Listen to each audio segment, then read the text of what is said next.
So we're here, just south of the Melbourne Building, and this is how far they've got with the constructing the lines. That's going to be the next bit.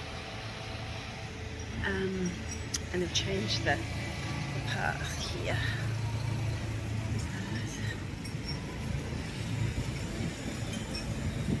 The curbing and guttering there. Big underground car park, everything down there.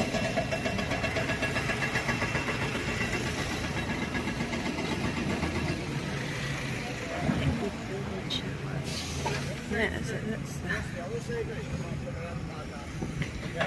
the north to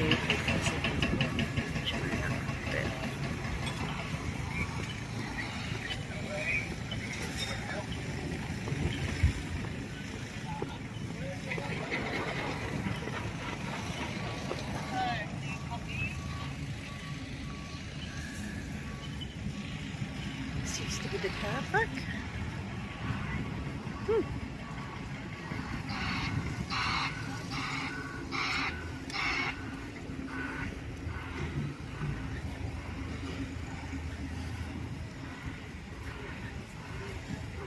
There we go.